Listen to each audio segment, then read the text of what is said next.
we're going to share it, okay? We're going to share the learning and the teaching. But Isaac knew that he could rely on his wife without saying a word. And even more powerful than that, Rivka knew the trust her husband had in her. And it's a lot of work. It's a lot of work. I'm gonna throw it straight out there to you. What's the problem in this verse? You come out of the ark, boom, self-indulgence. Another 10 generations until we have a couple who is ready to live my vision into the world. Abraham and Sarah. To understand that here is the blessing. In the home is the blessing. Under Joseph's bed is the blessing. It's nowhere near that far away office that we think the gold and silver is there. It's not. But at the same time we ask questions. We're not afraid to ask on the verse. Like Danny Johnson always says, don't just accept what is taught to you. Challenge it. Make it yours. It's a beautiful question. Saw it within himself that even him as a child was able to come up against the beliefs of the world because he had God on his side. Our spouse needs to be the first person that we protect, that we take achayut, that we take responsibility for, not throw under the bus and blame. Because you were not willing to give the stage and share the stage with the other, you will now be made to be lesser. But when a common purpose of bringing peace into this marriage is not shared, it becomes more and more difficult and more lonely for both people. As long as you treat your wife like a queen, you deserve to be a king. We can't wait to hear what you have to say. But the moment you stop treating your wife like a queen, you will fall from your throne, as you have no right to be a king. Amen! Right? There's a blessing for everything. Like you said earlier, we take turns. But we could say the Torah never ever wastes words.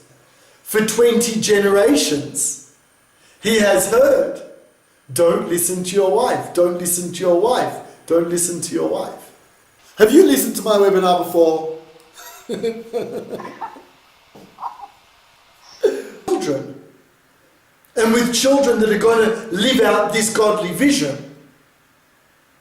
But then you come to another part of your life, then you're able to build a new stage of that vision, that your children have grown up. We can only take turns if we're willing to take on being the moon. Not wait till your father comes home, then you'll get a beating, but wow, Abba's coming home. And you're going to have to step up to shine.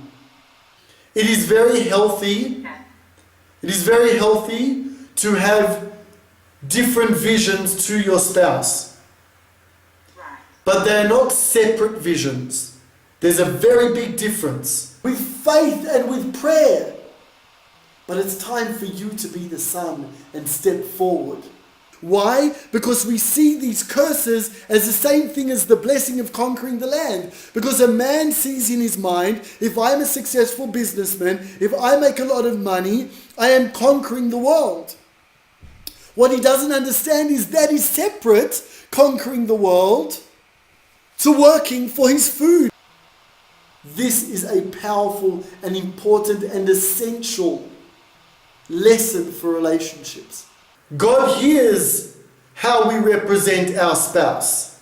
If you don't let someone else serve you, if you don't let someone else give to you and be your moon, it's based in ego. He wants to come home to his wife. He wants to come home to his children. But you have a massive role to play. Education of children may not be a battle of egos between parents. In that. The first person we throw under the bus is the person that completes us, is the person that God gave to us to complete His vision in the world. I love you because we are married, and I love you and the God in you. The only reason I want to go to work is to provide for you. But there has to be communication between us in order to adapt. Okay, what do you see? What do you see here? What is so exciting here? And I'm humbled by all of you taking this time out to be here. So God bless you all.